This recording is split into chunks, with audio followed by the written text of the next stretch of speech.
Welcome to NarrativeNook where enchanted stories come to life. If you enjoy our stories, please subscribe, like and share to support our channel. Enjoy listening. Before Clark could respond, Serena sent him another message. Hey, we could also head to Vegas for a couple of rounds, maybe a Chinatown visit, and the 360 degrees observation deck in Chicago as well. Serena, I'm occupied this weekend. Let's plan for next time, Clark replied, his fingers tapping out the words on his phone. His mind wasn't on leisure activities right now. There was only one thing he was concerned about: finding Carol. All the food, drinks, and entertainment held no appeal to him at the moment.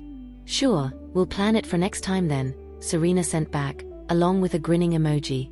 Didn't you say we have plenty of time together in the future? No need to rush. Okay, Clark responded, not in the mood to add anything else. On the other side, Serena felt a chill in her heart. She noticed that Clark's responses were becoming shorter and shorter. At Villa Cascada, Jack thought that his boss was becoming stubborn and less receptive to suggestions. Well, if he couldn't handle him, what about Romeo? Considering the power dynamics, only Romeo's influence could stand up to their boss. So, swallowing his pride, he called Romeo via WhatsApp, informing him about the boss plan to visit Lidaria. Arabella was driving when her phone buzzed. She pressed the answer button on the steering wheel, and Romeo's voice filled the car. Bella, are you going to Lidaria? Arabella thought, Jack again? Fine, she would dock his annual bonus later, no negotiation. Meanwhile, the oblivious Jack was feeling quite pleased with himself. Finally, there was someone who could handle the boss. I have some business there, Arabella explained. I was planning to call you once I reached Reflections Villa. She hadn't expected Jack to reveal her plans. Now Romeo might think she was keeping something from him. What have you been up to recently? Romeo asked, sounding worried. It was Clark, sitting in the passenger seat, who answered him. Romeo, it's me. Clark. Romeo sounded surprised. You're with Bella? What were these two up to lately? Yeah, my girlfriend disappeared a year ago, and Bella has been helping me find her. We are going to Lidaria because we have some leads. Don't worry, Bella is safe with me. Romeo wanted to ask how Clark planned to protect her. If those power groups decided to take action, even with their combined skills, they might not be able to handle it. And Clark's skills were average at best? I'm coming too. Romeo decided, not feeling assured. Clark looked at Arabella as if asking for her opinion. I saw on Carl's Facebook that he's visiting Dawnstar in the next few days. If I'm not mistaken, you two are together, right? Arabella asked casually. He can handle it on his own, Romeo declared. I don't have much to do recently. We'll be back in a couple of days. You can focus on your work. Bella. Romeo wanted to talk about the power groups, but with Clark present, he couldn't. They both knew this wasn't a joking matter. Your safety is more important than work, he said finally. After you wrap up your stuff in Dawnstar, you can come find me in Lidaria, Arabella said, pausing for a moment before adding, be a good boy. Romeo fell silent. He initially wanted to refuse, but her last plea melted his resolve. I'll be just fine. Besides, aren't you sending someone to watch out for me? Romeo had no choice but to acquiesce. Fine, you go ahead today, I'll come find you tomorrow. Carl voiced his confusion. Boss, how on earth are we supposed to finish all the work in Dawnstar today? Are you planning to have me work non-stop for 24 hours? Is there no justice? I'm not a machine. You'd better keep your men well hidden. Romeo couldn't help but give a little smile. Will do. She had proven to be quite adept at detecting his surveillance. She always managed to sniff out whoever he assigned to watch her. Reflections Villa. Serena was surprised to see Clark returning with Arabella. Had Clark gone out earlier just to meet up with Arabella? With that thought in mind, a feeling of unease began to stir within her. Clark headed to the dressing room to grab a few changes of clothes, then knocked on Louisa's door, mentioning that he and Bella were going on a trip abroad. You finally got your head on straight. Louisa exclaimed cheerfully, I'm leaving Bella in your hands, Clark. Make sure to take good care of her. Stay at the best hotels, take her wherever she wants to go, buy her whatever she wants to eat. And especially remember to take care of her health as it's getting cold. Don't let her catch a cold. Louisa, thinking that her son was taking Bella on a holiday, was both excited and incessant in her instructions. All of them were thinking about how to take care of Bella. All right, I've got it. Clark didn't let on about the potential dangers of their trip, intentionally leading his mother to believe that they were merely going on a holiday. He patiently waited for his mother to finish her instructions before leaving. In the living room, seeing Clark with a suitcase, Serena couldn't help but ask, "Clark, where are you going?" "Got some business to attend to abroad." Clark patted her head lightly. "Next time, I'll take you along." Serena wanted to probe further into where he was going and whether it was really work-related. But seeing Arabella descending the stairs and Clark moving towards her, she felt left out. Noticing that Arabella didn't have any luggage with her, Clark couldn't help but curiously ask, "Aren't you bringing any luggage?" "It's already on the plane," Arabella whispered. Clark nodded and said, "All right, let's get going then." The plane was parked nearby at Reflections Villa. The siblings left together. Serena was left confused. Clark said that he was going abroad, so why was he leaving with Arabella? "Serena," Martha rushed over to Serena's side, whispering anxiously, "I overheard your mom on the phone with your dad. She said Clark is taking Miss Bella to Iridia for a few days." "What did you say?" "It's true." Serena's face turned pale. Her hands clenched into tight fists as she watched their retreating figures. She couldn't believe it. She had just requested Clark to take her to Iridia, but he told her that he was too busy. And the next thing she knew, he was taking Arabella abroad. She had wanted to take pictures with Clark, she had so much plans in mind. But Clark had left her behind and was only taking Arabella. How could Clark do that to her? Tears welled up in Serena's eyes, filled with a blend of anger and heartbreak. Serena, as I've said before, they all have the Collins family blood running through their veins. Martha gazed in the direction where they had left, releasing a sigh. "I never expected Clark to be so partial. Doesn't he even fear the news reaching you and shattering your heart? Or perhaps, he simply doesn't care about your feelings. Whether you're heartbroken or in distress, he's indifferent. All he wants is to have fun with Arabella. After all, she's his biological sister." Clark's behavior is utterly outrageous. He's even more biased than Hans and Chaucel. I've told you before, their words are nothing but deceit. Tears trickled down Serena's cheeks as her mind replayed the joyful moments shared with Clark since their childhood. "Serena, he's not worth it," Martha said sympathetically. "Stop crying thinking about him." "How could Clark do this to me?" Serena wiped her tears. Looking at the direction Clark had left, she uttered sorrowfully, "How could he? He always claimed that he treated me as his real sister, that he would cherish me for life, but it was all lies. They've all deceived me, treating me as a naive child. Now you understand the importance of money, don't you? Fortunately, you accepted the $3 million. Although the affection is gone, at least you still have money. You felt guilty about Clark initially, but look, he doesn't have the same emotions for you at all." Serena wiped her tears and ran back to her room, not wanting to listen to those disheartening words anymore. Watching her retreating figure, Martha knew that that incident would serve as a lesson for Serena. Painful as it was better to have short-lived pain than prolonged suffering. That family was only good at making money, talking about feelings was pointless. Meanwhile, Clark was staring at the luxurious private jet in front of him, completely dumbstruck. That model was from 2 years ago, with only one in the world, purportedly purchased by a powerful magnate. He never expected that this magnate would be his sister. His sister's financial capability far exceeded his expectations. Looking at the jet worth a fortune, Clark was filled with mixed feelings. Did he give his sister too little pocket money? Would someone who could afford such a jet feel that the pocket money he had provided was too stingy? "Clark, why aren't you coming?" Arabella looked at him, puzzled. Clark climbed the jet stairs and curiously asked, "Did you buy this jet 2 years ago?" "It wasn't me who bought it," Arabella truthfully said. It was gifted by one of the grandfathers I told you about. A gift. Upon hearing that, Clark was taken aback. His own grandfather wasn't even that generous. Who was that mysterious person, giving away jets worth hundreds of millions? That person must be doting on her to an unimaginable extent. They often give me gifts, Arabella explained.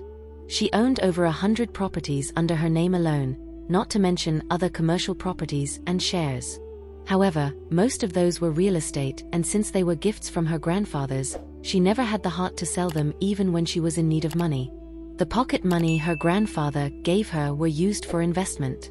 Every time she made a profit, she would buy gifts for her grandfathers under various pretexts.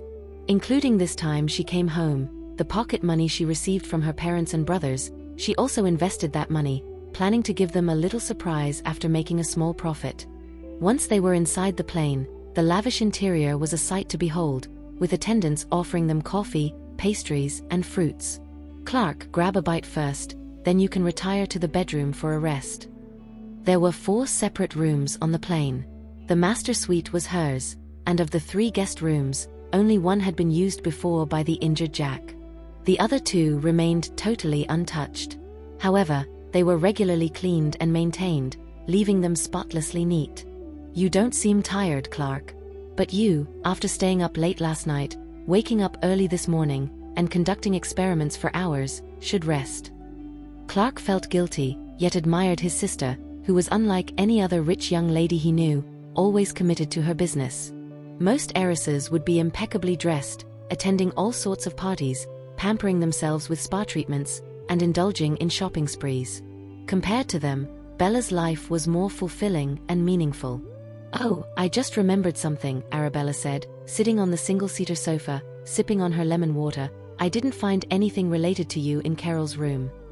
Upon hearing that, Clark's eyes darkened. Arabella guessed what he was thinking and explained herself. "They said she's a traitor. I was wondering if she was afraid to involve you, so she erased everything related to you. If that's the case, she must love you a lot." Clark looked up abruptly, his heart pounding at the thought.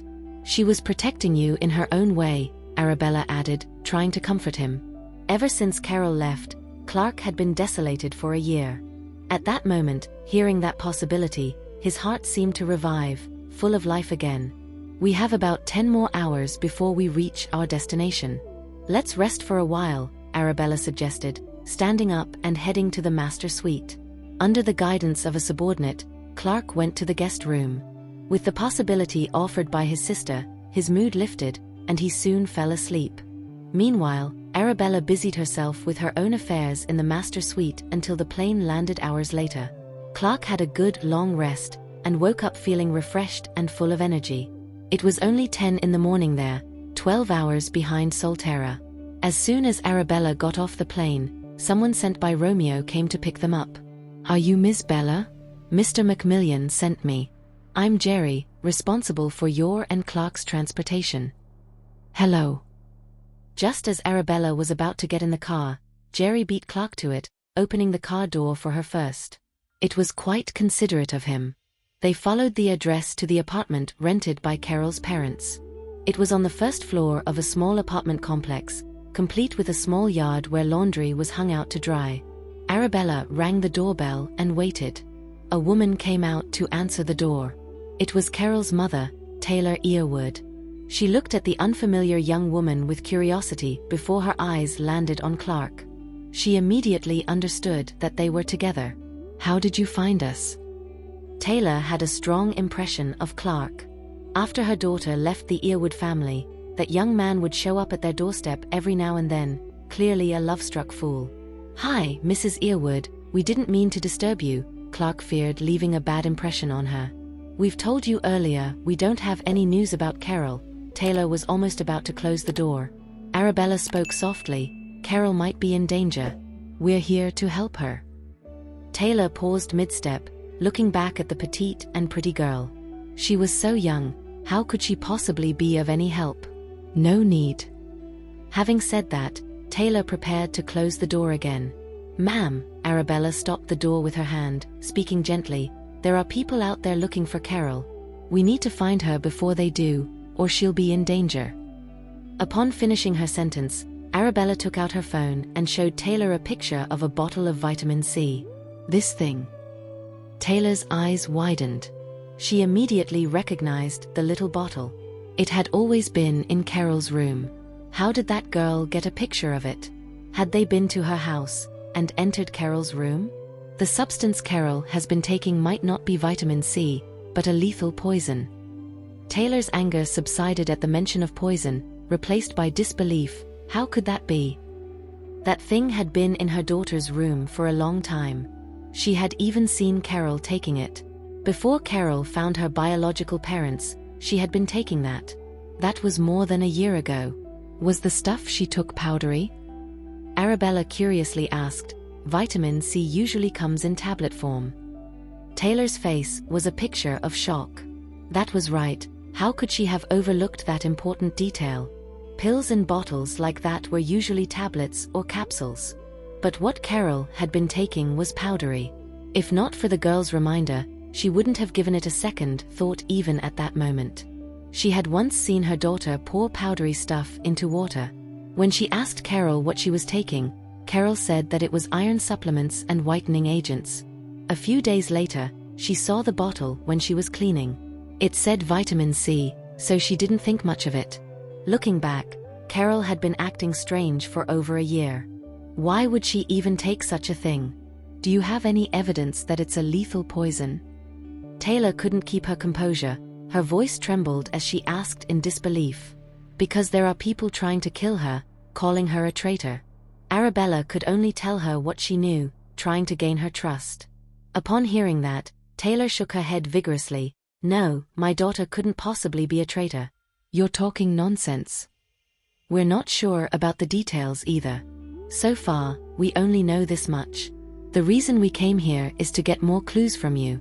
My brother Clark loves Carol. We have no reason to harm you. Seeing the sincerity in the girl's eyes, Taylor was finally persuaded and stepped aside.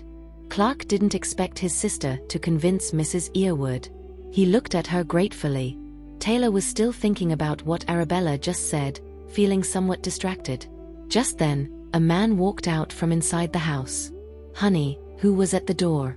You've been gone for quite some time. Taylor looked up to see her husband. Just as she was about to explain the situation to him, Mr. Earwood asked, "Why is it you again? How did you find us and you also brought a girl?" What did that mean? Let's let them in first. Afraid of being overheard, Taylor tugged at her husband's sleeve and whispered, "They're here to help Carol." Mr. Earwood was somewhat skeptical. Since Carol's departure, they had encountered too many dubious characters. But the sincerity in the girl's eyes was unmistakable, and she also nodded, emphasizing, "We won't hurt Carol." Because Mr. Earwood's place was on the ground floor, passers-by would often walk by, and some would even peek into the yard. "Let them in," Taylor murmured, entering the house with a sense of trepidation. Mr. Earwood, filled with mixed emotions, followed her inside. Arabella and Clark exchanged a glance, as if to say that they had agreed. Clark closed the yard gate behind him and followed his sister into the house. The living room was small, but tidied up to neatness. "Make yourselves comfortable." At Mr. Earwood's words, Arabella and Clark settled down on the couch, sitting obediently like a pair of well-behaved students. Taylor went to the kitchen to fetch some water for them. Arabella wanted to tell her not to bother, but seeing her preoccupied expression, clearly still pondering over earlier events, she didn't have the heart to interrupt her. Instead, it was Mr. Earwood who glanced at Arabella, then at Clark as he expressed his assumptions. "Brother and sister?" They both nodded in agreement. "Blood?" They nodded in unison again. "How long have you been seeing Carol?" Logan Earwood turned his gaze to Clark, asking. "A year," Clark answered truthfully. "A year after she left me. I spent another year looking for her." Adding it up, he had been entangled with Carol for 2 years. Logan clearly understood that the situation was far from simple. Clark coming alone was one thing, but why bring along his sister? What if something unpleasant happened to her? Clark wanted to say that his sister was no ordinary person, that they found this place thanks to her. Suddenly, the sound of glass shattering came from the kitchen. Logan was the first one to react, rushing towards the kitchen. "Taylor, what happened?" Arabella and Clark also hurried over, only to discover that Taylor had broken a glass, and was picking up the shards, having accidentally cut her finger in the process. "Don't move," the three of them said in unison.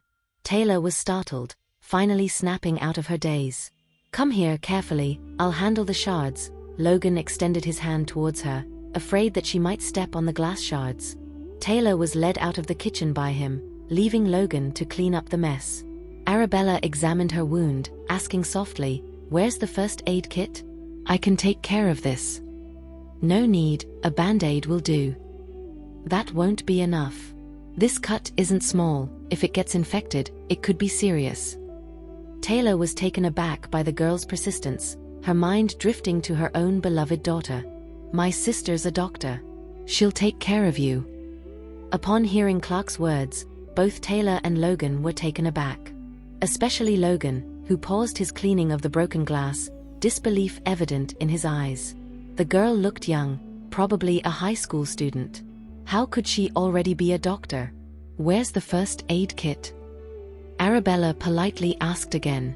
"There are some over-the-counter medicines in the first drawer to the left of the TV stand." The house was rented, so they didn't have a proper first aid kit, only a few scattered medications. Arabella took out what she could use, and cleaned the wound with practiced ease, causing Taylor to stare in amazement. "This might sting a bit. Try to bear with it." Arabella disinfected the wound and began to treat it. Taylor watched the girl working diligently, and she was once again reminded of her daughter. When she first opened the door, she saw a cool and aloof young girl standing there. For a brief moment, she thought that this young girl resembled her Carol. But she had to admit, this girl was even more beautiful than Carol. Her eyes and her features were faultlessly perfect. And looking at Clark, the whole family's appearance and demeanor were far above ordinary people. Even though Carol had never mentioned those siblings, judging from their behavior and manners, their family background seemed far from ordinary. "All done. Try to keep it dry for now." Arabella quickly tidied up the area. Seeing that the siblings meant no harm and were considerate towards them, Taylor felt a warmth in her heart. By then, Logan had also finished cleaning up the kitchen mess, and brought 2 glasses of water to them. Seeing how Arabella had skillfully treated his wife's wound, his guard against them relaxed considerably.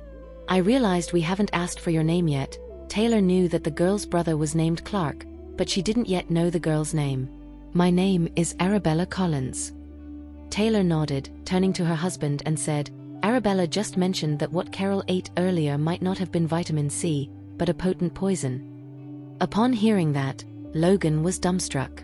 He turned to Arabella and wanted her to explain the situation. "How can you be sure it's a potent poison? Have you seen it before?" "We've tested it," Arabella explained. "This powder is extremely toxic, made from 16 poisonous herbs.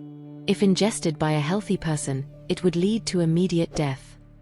Like the lab mice in her laboratory, who died on the spot after licking the powder. She didn't even have enough time to attempt a rescue." "Are you sure of this?" Logan asked with a trembling voice. Arabella nodded in agreement, "Absolutely."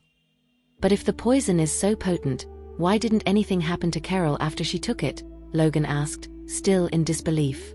"We suspect she might have been poisoned and needed another type of poison to counteract it. But this process would be extremely painful." Arabella told them everything she knew.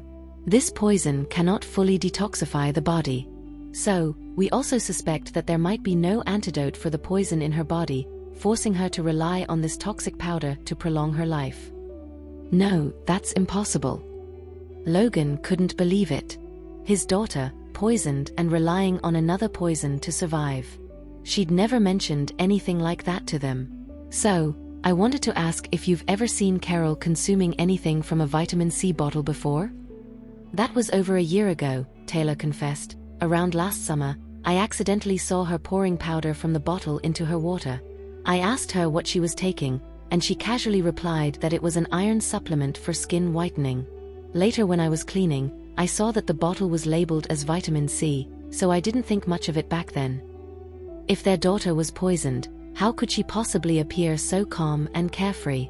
The process of using poison to counteract poison, the girl had said, was extremely painful. After swallowing the deadly powder, how could her daughter still smile at her so beautifully and gently? Arabella's eyes deepened last summer, when Carol was still seeing my brother. Arabella also mentioned that a group of people are looking for Carol. Taylor brought it up again to her husband. Logan was somewhat skeptical, looking at the girl in front of him. How do you know all of this? Arabella did not hide anything from them. She told them everything she had heard from the neighbors, and how she climbed over the wall into their house. Logan and Taylor were initially a bit angry, because that girl had barged into their house uninvited. But when they heard that their house was filled with cameras and listening devices, and that the group of people came knocking on their door as soon as the girl removed the devices, they were shocked, but at the same time, they were relieved. Thank God Carol didn't go back, otherwise she would have fallen into the hands of those villains. Arabella, you were not hurt, were you? Taylor asked again. If Arabella was hurt because of that, the couple would feel terribly guilty. No, Arabella said truthfully, but those people said Carol was a traitor, so I guess she might have wanted to stay with my brother and didn't want to bring danger to you. Maybe she wanted to leave the organization completely, so she was forced to swallow the poison. The poisoning process was very painful, so she had to maybe use another strong poison to counteract it. Maybe to save her life. Hearing his sister's analysis, Clark suddenly remembered, last summer, I gradually lost contact with Carol. When I asked her, she always said that she was busy. I didn't take it to heart. Sometimes when we finally got a chance to eat out, she would go to the restroom for a long time, and she would look a little pale when she came out of there. What did she say then? Arabella curiously asked. She said she had a stomach bug, or she told me that she was on her period. In any case, her reasons were different each time. Sometimes when we went shopping, she would suddenly say that she didn't feel well and didn't want to continue anymore. Thinking back on those things, Clark asked in disbelief, could it be that at that time, the poison was already affecting her, and she couldn't hold on? Hearing that, Arabella nodded, it's entirely possible. Alternatively, she might have had a bottle of vitamin C with her. When the poison started to take effect, she would hide in the restroom and take it, trying to use poison to counteract the poison. But the process is very painful, so she couldn't hold on and told you she wanted to go home and rest. Clark clenched his fists. Thinking of those two possibilities, he wished he could punch his past self. How could he have been so stupid not to realize that Carol was hiding something from him? When Taylor and Logan heard that, they kept shaking their heads. No way. Carol has never hung out with any shady people since she was a child, let alone join any organization. Logan believed that his daughter was not stupid. If an organization was dangerous, why would his daughter even take the risk of joining it? I know Carol. Even if the organization offered her a lot of benefits, she would reject that offer. Mr. Earwood pounded his chest in assurance. Arabella asked calmly, since she was a child? Didn't Carol grow up in an orphanage? Hearing that, Logan and Taylor were taken aback. Yes, they had adopted Carol from an orphanage. But Carol was just a few years old at that time. Your assumption is invalid, Logan waved his hand, denying it repeatedly. When we brought Carol home, she was so young, just a little timid at first. Yeah, I remember when she first came home, she'd agree to anything you asked, so obedient and non-fussy. I think the orphanage is a little sketchy, Arabella's sixth sense told her. Is there a possibility that all the children in the orphanage are not ordinary children? That assumption took Logan and Taylor by surprise, including Clark, who was also taken aback. But since her sister started investigating that matter, every guess she had made turned out to be correct. So, Clark took out his phone and said, I'll have someone look into it. Let my people handle it. Arabella insisted on doing it with her people, as she thought Clark's people might make some noise, but hers were different, all specially trained. Clark paused, looking at his sister, trustingly said, all right. Arabella took out her phone and sent a message to Jack, nearly giving him a heart attack. Ever since he found out that the boss was taking a risk coming to Lydoria, and that Romeo had the audacity to trust her without coming along, Jack had been utterly disappointed in Romeo. At the same time, he was extremely worried, always feeling that the boss was in danger. Finally, he had to sneak into Lydoria. When he heard his phone beep, he took it out and saw that the message was from the boss. His face turned pale. Jones was puzzled by his facial reaction. "What's the matter with you? Are you sick?" "The boss sent a message. She needs me." "Oh no. Does the boss know we're here? Is she going to settle scores with us?" "Really?" Jones was also frightened. "Can I still catch a flight back home?" "You don't care about the boss' safety? We have you, right? I'm more worried about whether my neck will be wrung by the boss." "So, you're just going to let the boss wring my neck alone?" Jack grabbed him. "You're not going anywhere.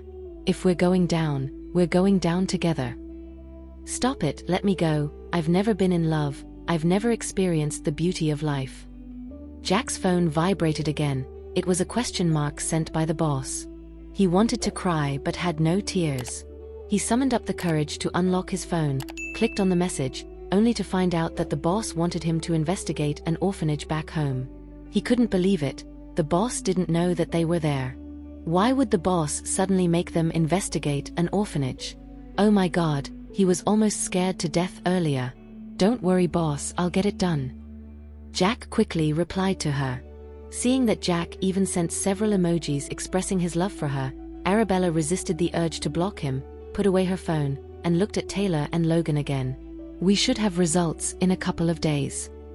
Taylor and Logan couldn't believe it. Who was that girl who could get results on an orphanage investigation in just 2 days? Keep in mind, they had been looking for their daughter for 2 to 3 months and had yet to find any leads. When will we be able to find Carol? Taylor was clearly worried. It sounded like their daughter was in a lot of danger. "But just let us know anything you can," Arabella said softly. "I believe we can find Carol soon." Arabella paused for a while, then continued. "Carol lied to you that she had found her biological parents and was going to live abroad with them. But we checked all the flights in the past year, and there is no record of her leaving the country." At those words, Logan and Taylor were taken aback. "I knew Carol couldn't be so heartless. Something must have happened to her." Taylor, who had been with her daughter for years, had a telepathic connection with her.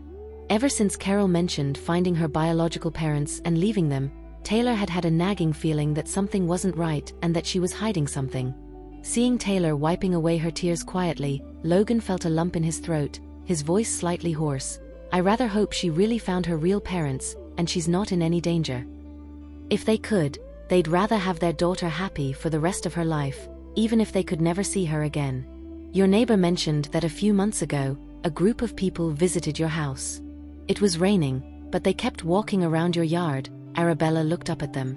"It was said that after that day, the Earwood family didn't open their doors for about 4 or 5 days. When their neighbors saw them after a few days, they inquired about the situation. The Earwoods simply said that they had relatives visiting but didn't elaborate any further." "That time?" Logan hesitated, unsure if he should disclose the matter. "Tell them they are good people. They really want to help us," Taylor urged. Eventually, Logan decided to spill the beans. "It was a rainy night. I was asleep when I heard some noise in Carol's room. At first, I thought I was hearing things. But then I heard it again, and this time, Taylor heard it too. We both thought Carol had come back. We were so excited that we got up to check it out. However, the storm was so loud that it made us nervous. The door to Carol's room wasn't fully closed. I saw 2 or 3 people sneaking around, going through her stuff. At the time, I thought we had a break-in. I held Taylor's hand, and we tiptoed downstairs, hoping to ask the neighbors for help. But to our surprise, there were also people in our living room, rummaging through our things. Once we got down there, we walked right into their hands. They saw us, rushed over, and we got hurt while resisting. Afterward, we somehow managed to escape to the yard, but they caught us and knocked us out." Arabella nodded in understanding. No wonder there were so many bloodstains on the living room floor and a few in the yard. As she had suspected earlier, Mr. and Mrs. Earwood had also been in danger. When we woke up, we were tied up. There were a few people in the living room guarding us. They were all wearing black masks and black clothes, so we couldn't see their faces clearly. They kept asking us the same question over and over again. "Where is Carol?" But we had no idea where she was. At first, we thought Carol had been targeted by some gang because she's young and pretty. But as time went on, we realized things weren't that simple. Arabella then asked, "How long did they keep you?" 3 days, Logan replied truthfully. Did they mention anything else other than Carol? No, Logan recalled. They wouldn't answer any questions we asked. Oh, they also went through our cell phones, looking at our chat history. It seemed like they wanted to know if we had been in contact with Carol privately. They even took pictures of us injured and sent them to Carol. We think they were using us as bait to lure Carol out. Thank you for listening. If you have enjoyed this story, please like and share so others can see it too. Also hit the subscription button and notification bell so you can be notified on our next release. Thank you for your support. God bless you.